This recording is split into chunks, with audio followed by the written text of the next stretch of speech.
Mr. Chairman, I beg to move that this House approves the proclamation issued by the President on the 15th November 1954 under Clause 1 of Article 356 of the Constitution, assuming to himself all the functions of the Government of Andhra. Sir, the House is fully familiar with both the background and the actual facts which led to the President taking this action. The background has been that ever since the formation of the Andhra state last year, the party position has been vacillating.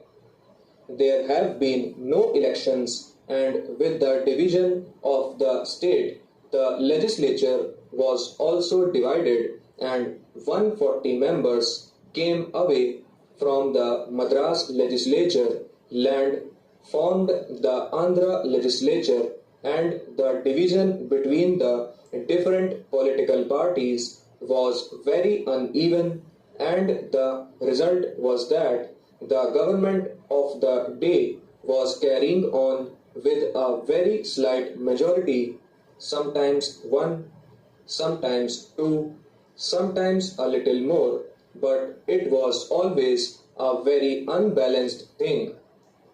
Now, sir, in the Andhra state, as you know, the one very big question has been the question of prohibition. Under the Constitution, every one knows that prohibition is a matter of directive principle.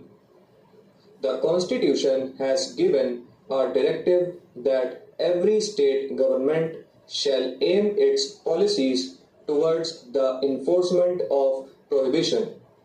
In the old Madras state, the government of the day had enforced prohibition throughout the entire state, and that was inherited by the Andhra government, and in that state today there is complete prohibition.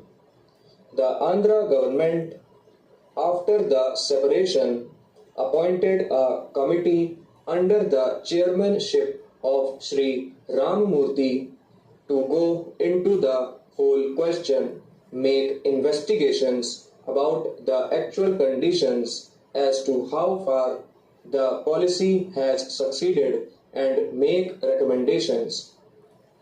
The Ramamurthy committee submitted a big report and made certain recommendations which were, if I may put it that way, somewhat towards relaxing, if not completely abolishing, this policy of prohibition. We are not concerned here with that particular matter. Now, this report was considered in the Andhra legislature, and a certain resolution was passed in the month of May, on the 27th May 1950. Some in members were dissatisfied as to the action taken by the government to implement this resolution of the legislature, and notice was given of a motion of no confidence to be moved in October to this effect.